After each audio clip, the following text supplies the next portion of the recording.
Hello friends, இப்போ இந்த வீடியோவில் என்ன பார்க்க போகிறோம்னு பார்த்தீங்கன்னா 01/08/2020 Hindu news paper news analysis பார்க்க போகிறோம். இதில் ஏதாவது உங்களுக்கு டவுட் இருந்ததுன்னா கீழே டிஸ்கிரிப்ஷனில் எங்கள் டெலகிராம் குரூப் லிங்க் இருக்குது, அதில் ஜாயின் பண்ணிக்கோங்க. And UPSC current affairs related doubts நீங்கள் அங்கே கேட்கலாம். அந்த பிடிஎஃப் வேணுனாலும் அந்த குரூப்பில் ஜாயின் பண்ணிக்கோங்க. அண்ட் அந்த குரூப் லிங்க் சில பேருக்கு ஒர்க் ஆகிறதில்ல. ஸோ என்னோடய ஃபோன் நம்பர் கீழே கொடுத்துருக்கேன். ஸோ அதில் நீங்கள் டெலகிராமில் மெசேஜ் அனுப்புனீங்கன்னா உங்களுக்கு குரூப்பில் ஆட் பண்ணுறேன். ஓகேங்களா? ஸோ இன்றைக்கி ஃபஸ்ட் நியூஸ் பார்த்தீங்க அப்படின்னா core sector output shrinks 15% in June, fertiliser buck trend அப்படின்னு சொல்லியிருக்காங்க. ஆக்சுவலாக வந்து என்னென்னா இந்த பர்டிகுலர் நியூஸை பற்றி என்னன்னா இந்த இவ்வளோ பர்சன்டேஜ் வந்து கம்மியாகுது அப்படின்ற விஷயம்லாம் நமக்கு தேவை கிடையாது. ஏன்னா மந்த்லி வந்து இதை வெளியிடுவாங்க. ஸோ அதனால் நீங்கள் இதை படித்து மனப்பாடம் பண்ணணும்னு அவசியம் கிடையாது. ஓகேங்களா?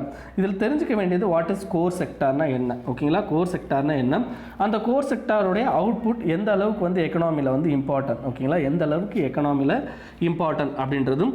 அண்ட் அந்த கோர் செக்டாரை கண்டிப்பாக இதை பொறுத்து என்ன பண்ணும் அப்படின்னு பார்த்தீங்கன்னா இன்னொன்று வரும், இண்டெக்ஸ் ஆஃப் இண்டஸ்ட்ரியல் ப்ரொடக்ஷன் அப்படின்னு சொல்லிட்டு ஒன்று வரும். ஓகேங்களா? ஸோ இந்த பர்டிகுலர் விஷயம், ஸோ இதை மட்டும் தெரிஞ்சால் போதுமே தவிர வேறு எதுவும் நீங்கள் இந்த இவ்வளோ பர்சன்டேஜ் கம்மியாகுது அப்படின்னா தேவையில்லை. ஓகேங்களா? ஸோ இப்போ கோர் இண்டஸ்ட்ரி அப்படின்னு பார்த்தீங்கன்னா மொத்தம் 8 கோர் இண்டஸ்ட்ரி நம்ம இந்தியாவில் இருக்குது. அது பார்த்திங்க அப்படின்னா coal, crude oil, natural gas, steel, cement, fertiliser, electricity, refinery products அப்படின்னு சொல்லிட்டு 8 கோர் இண்டஸ்ட்ரீஸ் இருக்குது. இதை ஏன் கோர் இண்டஸ்ட்ரின்னு சொல்கிறோம் அப்படின்னு பார்த்தீங்கன்னா இந்த பர்டிகுலர் இண்டஸ்ட்ரியில் தான் என்னென்னா மேக்ஸிமம் ஆஃப் ப்ராடக்ட் வந்து வெளியே வந்து நமக்கு என்ன ஆகுது அப்படின்னு பார்த்தீங்கன்னா அதன் மூலமாக நம்மளுடைய எக்கனாமி இம்ப்ரூவ்மெண்ட் அப்படின்றது இருக்குது. ஓகேங்களா? ஸோ கிட்டத்தட்ட நம்மளுடைய இண்டஸ்ட்ரியல் ப்ரொடக்ஷனில், ஓகேங்களா, இண்டஸ்ட்ரியல் ப்ரொடக்ஷனில் 40.27% ஆஃப் வெயிட்டேஜ் என்னன்னா இந்த இண்டெக்ஸுக்கு தான். ஓகேங்களா? ஸோ அதனால தான் இதை கோர் இண்டஸ்ட்ரின்னு சொல்கிறோம்.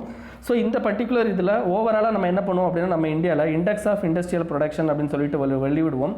விச் மீன்ஸ் என்ன அப்படின்னு பார்த்தீங்கன்னா நமக்கு அடுத்த மாதத்தில் எந்த மாதிரியான ஒரு இது வரப்போகுது, நம்மளுடைய இண்டஸ்ட்ரியல் ப்ரொடக்ஷன் எந்த மாதிரி இருக்க போகுது அப்படின்றது தான் இண்டெக்ஸ் ஆஃப் இண்டஸ்ட்ரியல் ப்ரொடக்ஷன். இதில் இண்டெக்ஸ் ஆஃப் கோர் இண்டஸ்ட்ரியோட இண்டெக்ஸ் அப்படின்றது, கோர் இண்டஸ்ட்ரி அப்படின்னா உங்களுக்கு ஒவ்வொரு மாதமும் அந்த இண்டஸ்ட்ரியோட இது என்ன, அதாவது பெர்ஃபார்மன்ஸ் என்ன அப்படின்னு சொல்லி கண்டுபிடிப்போம். ஓகேங்களா? ஸோ இது வந்து முடிஞ்ச அந்த பெர்ஃபார்மன்ஸை பற்றி பேசுகிறது. இண்டெக்ஸ் ஆஃப் இண்டஸ்ட்ரியல் ப்ரொடக்ஷன் அப்படின்றது வரப்போகிற இதை பற்றி பேசுகிறது. வரப்போகிற இதனாலும் கோர் இண்டஸ்ட்ரியோட இம்பார்ட்டன்ஸ் அதில் ரொம்ப இருக்கும். ஸோ அதனால தான் 40.27 வெயிட்டேஜ் வந்து கோர் இண்டஸ்ட்ரிக்கு இந்த இண்டெக்ஸ் ஆஃப் இண்டஸ்ட்ரியல் ப்ரொடக்ஷனில் கொடுத்துருப்பாங்க. ஓகேங்களா? ஸோ இந்த பர்டிகுலர் கோர் இண்டஸ்ட்ரியை பொறுத்த வரைக்கும் நீங்கள் இதில் இன்னும் தெரிஞ்சிக்க வேண்டியது என்ன அப்படின்னு பார்த்தீங்கன்னா there will be allocation of that particular இது வந்து அலோகேட் பண்ணுவாங்க. என்ன மாதிரி அப்படின்னு பார்த்தீங்கன்னா எந்த செக்டாருக்கு வந்து அதிகமான முக்கியத்துவம் அப்படின்ற மாதிரி அலோகேஷன்லாம் இருக்கும். ஓகேங்களா? ஸோ அதெல்லாம் வந்து என்ன அப்படின்னு பார்த்தீங்கன்னா மனப்பாடம் பண்ண வேண்டியிருக்கும். அது ஆன்லைனில் போய் பார்த்துக்கோங்க. இதை தவிர என்ன அப்படின்னு பார்த்தீங்கன்னா உங்களுக்கு இண்டெக்ஸ் ஆஃப் இண்டஸ்ட்ரியல் ப்ரொடக்ஷன் வந்து பார்க்கணும். ஸோ இண்டெக்ஸை பர்டிகுலராக இந்த கோர் இண்டஸ்ட்ரியை வந்து இந்த இண்டெக்ஸை வெளியிடுறவங்க யார் அப்படின்னு பார்த்தீங்கன்னா உங்களுக்கு காமர்ஸ் மினிஸ்ட்ரியில் இருக்க TPIIT அப்படின்ற ஒரு டிபார்ட்மெண்ட் தான் வெளியிடுவாங்க. ஓகேங்களா? அதில் வந்து எக்கனாமிக் அட்வைசர் அப்படின்னு சொல்லிட்டு ஒருத்தர் இருப்பார். ஸோ அவர் தான் வந்து என்ன பண்ணுவார் அப்படின்னு பார்த்தீங்கன்னா இந்த இண்டெக்ஸை வெளியிடுவார். இந்த இண்டெக்ஸ் ஆஃப் இண்டஸ்ட்ரியல் ப்ரொடக்ஷன் இதை வெளியிடுறதுக்கு யார் அப்படின்னு பார்த்தீங்கன்னா central statistical production.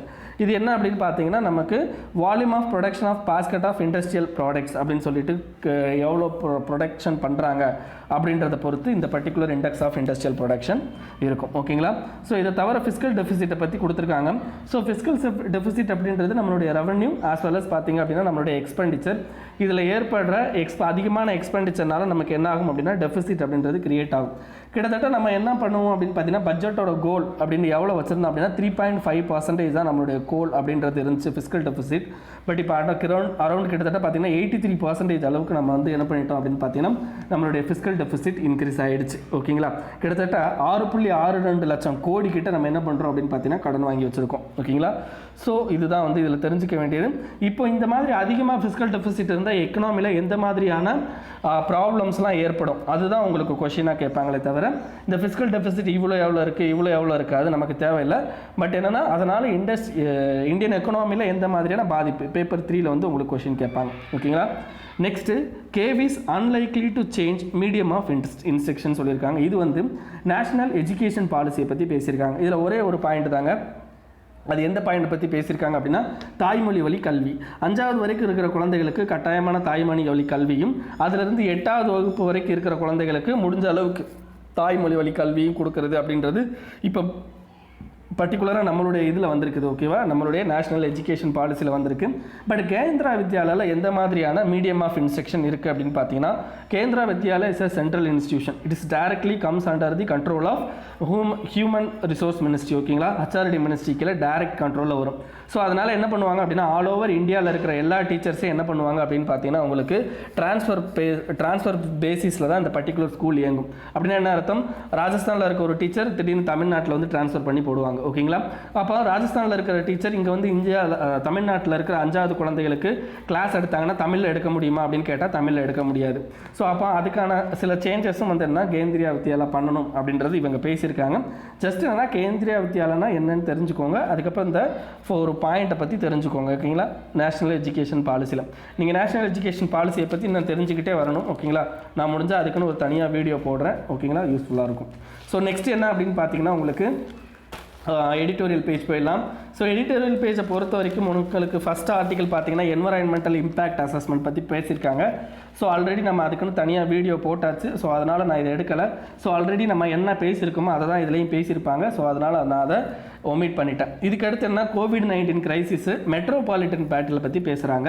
What is metropolitan? Metropolitan அப்படின்றது என்ன அப்படின்னு பார்த்தீங்கன்னா, நம்மளுடைய 74th constitutional amendment act 74th constitution amendment ஆக்டில் முனிசிபாலிட்டியை பற்றி பேசியிருப்பாங்க. ஸோ முனிசிபாலிட்டி அப்படின்றதுலேருந்து வர்றது தான் மெட்ரோபாலிட்டன். அதாவது 1 மில்லியன் பீப்புளுக்கும் அதிகமான, ஓகேங்களா, 1 மில்லியன் பீப்புளுக்கும் அதிகமான பீப்புள் இருக்கிறதுல இந்த உங்களுக்கு மெட்ரோபாலிட்டன் அப்படின்ற மாதிரியான விஷயங்கள்லாம் கொண்டு வருவாங்க. அண்ட் இந்த இதில் மெட்ரோபாலிட்டன் கமிட்டி அப்படின்ற ஒரு கமிட்டியும் கிரியேட் பண்ணுவாங்க. Metropolitan planning committee. ஓகேங்களா, மெட்ரோபாலிட்டனுடைய பிளானிங் கமிட்டின்னு இருக்கும். இந்த பர்டிகுலர் பிளானிங் கமிட்டி தான் என்ன பண்ணுவாங்க அப்படின்னு பார்த்தீங்கன்னா, அந்த மெட்ரோபாலிட்டனில் எந்த மாதிரியான ப்ராஜெக்ட்ஸ்லாம் பண்ணணும், ஓகேங்களா, இன்ஃப்ராஸ்ட்ரக்சர் எந்த அளவுக்கு இம்ப்ரூவ் பண்ணணும், இதெல்லாம் பண்ணுவாங்க. ஓகேங்களா, ஸோ இதை தவிர நமக்கு என்னன்னா, இந்த பர்டிகுலர் முனிசிபாலிட்டிஸ்க்குன்னு தேர் வில் பி டேக்ஸ், அதாவது என்ன பார்த்தீங்கன்னா டேக்ஸ் இஷ்யூ பண்ணுற அத்தாரிட்டி இருக்குது. ஓகேங்களா, அவங்க என்ன பண்ணுவாங்க அப்படின்னு பார்த்தீங்கன்னா டேக்ஸ் கலெக்ஷன் பண்ணுவாங்க. ஸோ அந்த பர்டிகுலர் டேக்ஸ் மூலமாக என்ன பண்ணுவாங்க அப்படின்னு பார்த்தீங்கன்னா இன்டர்னல் இன்ஃப்ராஸ்ட்ரக்சரை இம்ப்ரூவ் பண்ணுவாங்க. சரி, இந்த ஜாபெல்லாம் கோஆர்டினேட் பண்ணுறதுக்கு தான் நம்ம பொலிட்டிக்கல் ரீதியாக என்ன பண்ணியிருப்பாங்க அப்படின்னு பார்த்தீங்கன்னா மேயர் இருப்பாங்க. அண்ட் நமக்கு தெரியும் நம்மளுடைய கவுன்சிலர்ஸ் இந்த மாதிரிலாம் இருப்பாங்க. ஸோ அந்த பர்டிகுலர் மேயர் அண்ட் கவுன்சிலர்ஸ் வந்து என்ன பண்ணுவாங்க அப்படின்னு பார்த்தீங்கன்னா, உங்களுக்கு அந்த எந்தெந்த ப்ராஜெக்ட் எந்தெந்த ஏரியாவில் எந்தெந்த மாதிரியான இம்பார்ட்டன்ஸில் பண்ணணும் அப்படின்ற விஷயத்தையும் அவங்க பார்ப்பாங்க. ஸோ இதுதாங்க பேசிக்காக வந்து என்னென்னா ஒரு மெட்ரோபாலிட்டன் இது இருந்தால். பட் இப்போ என்ன ஆயிருக்கு அப்படின்னு பார்த்தீங்கன்னா, இந்த COVID-19 கிரைசிஸ்னால மிகப்பெரிய லெவலில் நம்ம இந்தியாவில் அதுவும் பார்த்தீங்கன்னா மெட்ரோபாலிட்டன் ஏரியாவில் தான் அந்த அதிகமான பாதிப்பு அப்படின்றது ஏற்பட்டிருக்கு. So it shows the health infrastructure எந்த அளவுக்கு மோசமாக இருக்குது. அண்டு நம்மளுடைய பிளானிங், ஸ்பேஷியல் பிளானிங், ஓகேங்களா, நம்மளுடைய இந்த அர்பனுடைய ஸ்பேஷியல் பிளானிங் எந்த அளவுக்கு நம்ம மோசமாக டிசைன் பண்ணியிருக்கோம் அப்படின்றது இதிலிருந்து வெளிப்படையாக தெரியுது அப்படின்றதையும் இந்த ஆர்டிக்கலில் சொல்கிறாங்க. ஓகேங்களா, ஸோ இப்போ ஓவராலாக பார்த்தோம் அப்படின்னா இந்தியாவோட ஓவரால் மோசமான நிலைமைன்னு பார்த்தீங்கன்னா, ஃபஸ்ட்டு நம்மளுடைய பப்ளிக் ஹெல்த் எக்ஸ்பெண்டிச்சர் அப்படின்னு பார்த்தீங்கன்னா நம்மளுடைய ஜிடிபியில் 1.28% தான் நம்ம என்ன பண்ணுறோம், செலவு பண்ணுறோம். இதில் பீப்புளோட பாக்கெட்டில் இருந்து போகிற மணி அப்படின்னு பார்த்தீங்கன்னா 62.4% ஆஃப் மணி பீப்புளோட பாக்கெட்டில் இருந்து இந்த மெடிக்கல் செலவுக்குன்னு போகுது. பட் ஓவராலாக ஆவரேஜாக இன் வேர்ல்டில் எவ்வளோனா 18.2% தான் வந்துன்னா ஆவரேஜாக மற்ற கண்ட்ரியில் வேர்ல்டில் போகுது. பட் இந்தியாவில் மட்டும் 62.4% கிட்ட போகுது as per world bank report 2017 விட்டது. ஓகேங்களா, ஸோ இதை தவிர என்ன அப்படின்னு பார்த்தீங்கன்னா நம்ம கண்ட்ரியோட மேன் பவர், ஓகேங்களா, டாக்டர் பாப்புலேஷன் ரேஷியோ பார்த்தீங்க அப்படின்னா ஒருத்தருக்கு 1157, ஓகேங்களா, 1457 பர்சனுக்கு ஒரு டாக்டர் வீதம் தான் இருக்காங்க. பட் ஆஸ் பர் WHO ஒரு டாக்டர் 1000 பர்சனுக்கு ஒரு டாக்டர் அப்படின்ற வீதம் தேவை. பட் நமக்கு 457 பேர் எக்ஸஸாக இருக்காங்க. ஓகேங்களா, ஸோ இதை ஞாபகம் வச்சுக்கோங்க. ஸோ இந்த பர்டிகுலர் விஷயம்லாம் என்னென்னா நம்ம கண்ட்ரியில் இப்போ இருக்கிற ஹெல்த் இன்ஃப்ராஸ்ட்ரக்சருடைய நெகட்டிவ்னஸ். சரி, இப்போ பர்டிகுலராக வந்து இப்போ சிட்டி கவர்னன்ஸ் எடுத்துக்கிட்டோம் அப்படின்னா சிட்டி கவர்னன்ஸில் முக்கியமாக ஸ்பேஷியல் பிளானிங் நமக்கு ரொம்ப தேவை. இதுக்கு அடுத்து என்னென்னா முனிசிபாலிட்டியோட கெப்பாசிட்டி இம்ப்ரூவ் பண்ணுறது, மேயர், ஓகேங்களா, மேயர்ஸை வந்து எம்பவர் பண்ணுறது, அதே மாதிரி கவுன்சிலர்ஸ், ஓகேங்களா, அங்கே இருக்கிற கவுன்சிலை வந்து எம்பவர் பண்ணுறது, ஓகேங்களா, இன்டர் ஏஜென்சி கோஆர்டினேஷன், சிட்டிசனுடைய பார்ட்டிசிபேஷன். ஸோ இதெல்லாம் பார்த்தீங்க அப்படின்னா ரொம்ப ரொம்ப இம்பார்ட்டன்ட். பட் இப்போ வந்து என்ன அப்படின்னு பார்த்தீங்கன்னா உங்களுக்கு இந்த வார்டு கமிட்டி இதெல்லாம் வந்து என்ன ஃபங்க்ஷன் இல்லாமல் தான் இருக்குது. மேயருக்கு அந்த அளவுக்கு நம்ம என்ன பண்ணல அப்படின்னு பார்த்தீங்கன்னா இம்பார்ட்டன்ஸ், அதாவது இண்டிபெண்டன்ட் கொடுக்கல. அவருடைய ஜாப் என்ன அப்படின்னு பார்த்தீங்கன்னா பொலிட்டிக்கல் ரீதியாக தான் இருக்குது. He doesn't have a decision making authority. And even அவருடைய டென்யூர் பார்த்தீங்க அப்படின்னா 1 வருஷம் 1.5 வருஷம் 2 வருஷம் தான் அவருடைய டென்யூர் மேக்ஸிமம் போகுது. ஸோ இதனால் என்ன ஆகுது அப்படின்னு பார்த்தீங்கன்னா குளோபல் லெவலில் மெட்ரோபாலிட்டன் எடுத்திங்கன்னா அதனுடைய ஒர்க்கிங் ஸ்டைல் அண்ட் ஸ்ட்ரக்சர் வந்து டிஃப்ரெண்ட்டாக இருக்குது. ஆனால் நம்ம கண்ட்ரியில் என்ன இட்ஸ் ரிலேட்டட் டு பொலிட்டிக்கல் அந்த மாதிரி இருக்குது. ஸோ இதனால தான் என்ன ஆகுது அப்படின்னு பார்த்தீங்கன்னா இப்போ நம்மளுடைய இந்த மோசமான அந்த பிளானிங்காக இருக்கட்டும், அர்பனோட பிளானிங், சோஷியல் செக்யூரிட்டியெல்லாம் மோசமாக இருக்கிறதுக்கு காரணம் இந்த மாதிரி விஷயங்கள் தான் அப்படின்றத இந்த பர்டிகுலர் ஆர்டிக்கிளில் சொல்லியிருக்கிறாங்க. ஓகேங்களா? ஸோ உங்களுக்கு இது அர்பன் பிளானிங் இதெல்லாம் பொறுத்த வரைக்கும் பேப்பர் 3ல் வந்து வர்றதுக்கு சான்சஸ் இருக்குது, as well as பேப்பர் 2ல் வர்றதுக்கும் சான்சஸ் இருக்குது. ஓகேங்களா? வார் அண்ட் டாக்ஸ், இது வந்து தாலிபான் இஷ்யூவை பற்றியும் ஆப்கானிஸ்தானை பற்றியும் பேசுகிறாங்க. ஸோ தாலிபான் அப்படின்றவங்க ஆப்கானிஸ்தானில் டெரரிஸ்ட் குரூப்பு. ஓகேங்களா? ஸோ அந்த ஆப்கானிஸ்தானில் இப்போ பீஸ் ப்ராசஸ் வந்து போய்கிட்டு இருக்கு. ஓகேங்களா? இந்த பீஸ் ப்ராசஸை 2 பேர் எடுத்துகிட்டு போகிறாங்க. ஒன்று வந்து ரஷ்யா லெட்டு, இன்னொன்று US லெட் கோஆப்ரேஷன். ஓகேங்களா? இது நல்லா தெரிஞ்சுக்கணும். இந்த பர்டிகுலர் விஷயத்தை பொறுத்த வரைக்கும் இந்தியாவில் இது எந்த மாதிரியான தாக்கத்தை ஏற்படுத்தும் அப்படின்றத மட்டும்தான் தெரிஞ்சுக்கணும். ஏன்னா we are going to close relationship with யாருக்கிட்ட அப்படின்னு பார்த்தீங்கன்னா ஆப்கானிஸ்தானோட க்ளோஸ் ரிலேஷன்ஷிப் வச்சுக்கிறதுக்காண்டி நம்ம என்ன பண்ணுறோம், ஈரான் அப்ரோச் பண்ணுறோம். ஓகேங்களா? ஸோ ஏன்னா ஆப்கானிஸ்தான் மூலமாக என்ன பண்ணலாம் அப்படின்னா சென்ட்ரல் ஏஷியா வந்து நம்ம ரீச் பண்ணலாம். ஓகேங்களா? So international north south transport corridor, Chabahar port, இது எல்லாமே இந்த பர்டிகுலர் ஆப்கானிஸ்தான் இஷ்யூவை பற்றி நீங்கள் எடுத்து பேசும்போது இதை பற்றியும் பேசலாம். ஓகேங்களா? ஸோ நெக்ஸ்ட் என்ன அப்படின்னு பார்த்தீங்கன்னா மோடி கவர்மெண்ட் எம்பவர்டு முஸ்லீம் உமன் சொல்லியிருக்காங்க. ஸோ நமக்கு வந்து என்ன தேவை அப்படின்னு பார்த்தீங்கன்னா ஆகஸ்ட் 1ஆம் தேதி வந்து முஸ்லீம் உமன்ஸ் ரைட்ஸ் டே வந்து கொண்டாடுறாங்க. ஓகேங்களா? எதுக்கு இந்த ஆகஸ்ட் 1 முஸ்லீம் உமன்ஸ் ரைட்ஸ் டே கொண்டாடுறாங்க அப்படின்னா நமக்கு தெரியும் இப்போ லேட்டஸ்ட்டாக வந்து என்ன பண்ணியிருப்பாங்க அப்படின்னு பார்த்தீங்கன்னா இந்த ட்ரிபிள் தலாக். ஓகேங்களா? முஸ்லீம் உமனில் இந்த ட்ரிபிள் தலாக்கை வந்து என்னென்னா ப்ரொனவுன்ஸ் பண்ணாங்க அப்படின்னா அந்த பொண்ணுங்க வந்து என்ன பண்ணலாம் அப்படின்னா போலீஸ் கம்ப்ளைண்ட் கொடுக்கலாம். அந்த போலீஸ் கம்ப்ளைண்ட் கொடுத்தாங்க அப்படின்னா அந்த பர்டிகுலர் கணவன்மார்களுக்கு 3 வருஷம் ஜெயில் இந்த மாதிரிலாம் வந்து நமக்கு தண்டனைகள் இருக்குது. ஸோ அந்த பர்டிகுலர் ஆக்டை பற்றி நீங்கள் தெரிஞ்சுக்கணும். ஸோ அந்த பர்டிகுலர் ஆக்டோட டீட்டெயில்டான இது வந்து என்னென்னா உங்களுக்கு இதில் இருக்கும். ஓகேங்களா? போய் படிங்க. ஸோ அவ்வளோதான். ஆகஸ்ட் 1ஆம் தேதி வந்து முஸ்லீம் உமன் ரைட்ஸ் டே அப்படின்னு தெரிஞ்சுக்கோங்க. இது வந்து UPSCக்கு தேவையில்லை, TNPSCக்கு வேணால் தெரிஞ்சுக்கலாம். ஓகேங்களா? நெக்ஸ்ட் பார்த்தீங்க அப்படின்னா 1947 pact on Gurkha soldiers redundant Nepal minister அப்படின்னு சொல்கிறாங்க. What is Gurkha soldiers? அதாவது நமக்கு பிரிட்டிஷர்ஸ் வந்து நம்ம ஆட்சி காலத்தில் பிரிட்டிஷர்ஸ் வந்து ஆண்டுகிட்டு இருக்கும்போது அவங்க மிகப்பெரிய நம்பின சோர்ஸ் அப்படின்னு பார்த்தீங்கன்னா கூர்கா ரெஜிமெண்ட் அப்படின்னு சொல்லுவாங்க. இந்த கூர்கா ரெஜிமெண்ட் வந்து என்னென்னா அவங்க 1947 நம்ம கண்ட்ரியை விட்டு வெளியே போகும்போது என்ன பண்ணியிருப்பாங்க அப்படின்னா உங்களுக்கு ஒரு அக்ரிமெண்ட் சைன் பண்ணியிருப்பாங்க. இது வந்து ட்ரை பார்ட்டியேட் சைன் அக்ரிமெண்ட் அப்படின்னு சொல்லுவாங்க. இந்த பர்டிகுலர் அக்ரிமெண்ட்டில் என்ன இருக்கும் அப்படின்னு பார்த்தீங்கன்னா கூர்கா ரெஜிமெண்ட்டை 2 பிரிவாக பிரிச்சுருவாங்க. ஒரு பிரிவை வந்து இந்தியா வச்சுப்போம், ஒரு பிரிவு வந்து யூகேக்கு போயிடும். ஓகேங்களா? ஸோ அந்த இதில் மறுபடியும் வந்து என்ன இப்போ ப்ராப்ளம் வருது, உங்களுக்கு இந்த கூர்கா ரெஜிமெண்ட்டை பற்றி தெரிஞ்சால் மட்டும் போதும். உங்களுக்கு என்னென்னா போஸ்ட் இண்டிபெண்டன்ஸ். ஓகேங்களா? போஸ்ட் இண்டிபெண்டன்ஸ்லேருந்து கேள்வி கேட்கல. ஓகேங்களா? மெயின்ஸில் மேபி இந்த வட்டம் கேட்டாலும் யோசித்துக்கோங்க. ஏன்னா கூர்கா நேபாளில் பற்றி கேட்கறதுக்கான வாய்ப்பு இருக்குது.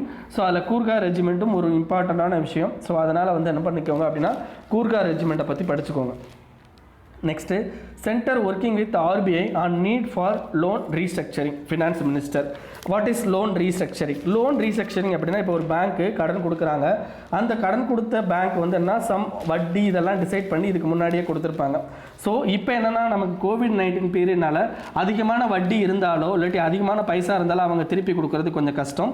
அதுக்காண்டி என்ன பண்ணுவாங்க அப்படின்னு பார்த்தீங்கன்னா மேபி அவங்க என்ன பண்ணுவாங்க அப்படின்னு பார்த்தீங்கன்னா like terminating a part of loan. ஓகேங்களா? டெப்ட்டில் வந்து பாதி அமௌண்ட்டை வந்து டெர்மினேட் பண்ணுறது, அல்லது என்ன பண்ணுவாங்க அப்படின்னு பார்த்தீங்கன்னா இன்ட்ரெஸ்ட் ரேட்டை வந்து ரெடியூஸ் பண்ணுறது, இந்த மாதிரி விஷயங்கள் பண்ணுவாங்க. இதுதான் டெப்ட் ரீஸ்ட்ரக்சரிங் அப்படின்னு சொல்லுவாங்க. ஓகேங்களா? ஸோ இவ்வளோ தாங்க இன்றைக்கி நியூஸ். அவ்வளோதான் ஃப்ரெண்ட்ஸ், இன்றைக்கி அவ்வளோவா எதுவும் இல்லை. ஓகேங்களா? ஸோ இதை உங்கள் ஃப்ரெண்ட்ஸோட ஷேர் பண்ணிக்கோங்க. அண்ட் மறக்காமல் சேனலுக்கு சப்ஸ்கிரைப் பண்ணிக்கோங்க. Thank you friends.